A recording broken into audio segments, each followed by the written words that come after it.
Fate Zero is the prequel to the ever-popular Fate Stay Night series, answering some of the questions viewers may have had about its original story and its history to that, as it is set 10 years in the past. As you may or may not know, the series revolves around the periodic battle for the coveted Holy Grail said to grant wishes.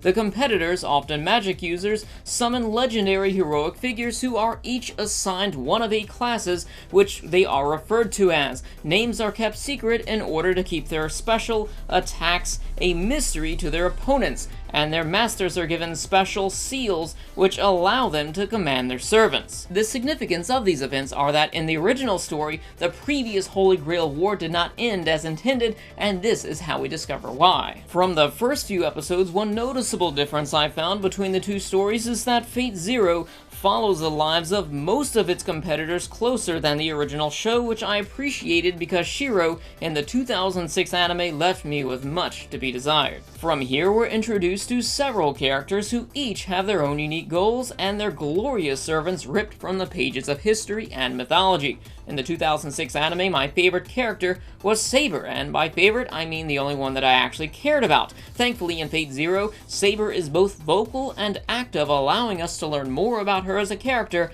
as well as her history, considering that in the other show, her identity was a mystery up until the second half. Aside from Saber, my favorites in Zero were Waver, the angsty but ever so whiny teenager who always wants his way, but lacks the determination to achieve anything, and his servant Ryder.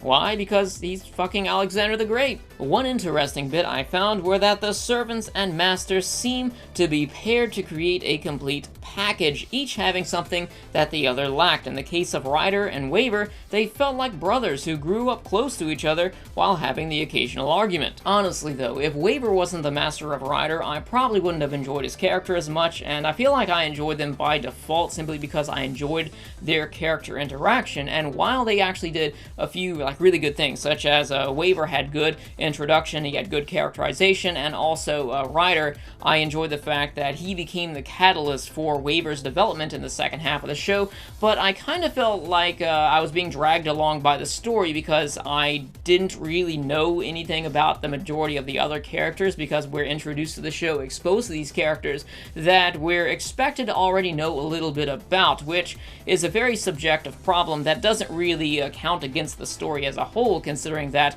I'm not a big fan of the Fate lore or the Fate series, and this show is made for people who are fans of the Fate series and already know about these people from their interest in the very first anime, or maybe even playing the game. That is really one of the main complaints I have about Fate Zero as a whole. The first half is too involved about explaining the rules of the game and going into the history of characters that I either A, were never properly introduced to, or B, had to remind myself of, as it had been so many years since I'd seen the original. However, the second half of the show did a much better job at developing its characters, and I even found myself having an interest into the history of some of the characters, which I didn't really care for in the first half. Having said that, there are still some reasons why others may enjoy Fate Zero without knowing anything about the previous shows. For one, it's beautifully animated, and two, the fights are exciting. I guess 3 would be if you have any interest in historical or mythological figures, as I personally am, but the show really isn't about them, they kind of just make cameos in it. The fights in Fate Zero are visual spectacles, and each hero has their own strengths and abilities, which would normally lead to some very exciting moments, as we don't know who lives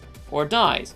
Except for the fact that we do. This is a prequel, we already know who survives in the original show, and I often found myself appreciating the fights just for the beautiful animation, as during their gradual build-up, I couldn't help but remember who was going to win them. I felt that the audio was spot on as well. It had a beautiful soundtrack, and while I enjoyed the openings, I watched Fate Zero with its English dub, and I thought it was pretty good. If you're a fan of dubs, then I would recommend watching it in English. So my overall experience with Fate Zero is that I enjoyed it, but not really as much as the average anime fan seems to, and there's really nothing wrong with that because, like I said, it was something that is simply just not for me. However, I did enjoy some of the characters and their interaction, also development as well. Plus, we had Saber in this anime. I like the character of Saber, and personally, I would love to see an anime series which is just about her backstory. And we may get that at some point because Fate is a pretty popular anime series. And on top of that, if you are new to Fate, or if you're not a big fan of Fate, then I can't recommend this. However, even if you're not, you still may enjoy it for its aesthetics because, like they say, unlimited budget works because it has beautiful animation, really beautiful. And also, if you are a fan of the Fate series, whether it be the game, the newer anime, or the older anime, then you will love this. You should definitely check this out because it fills in a lot of the blanks that you may have from watching the 2006 anime.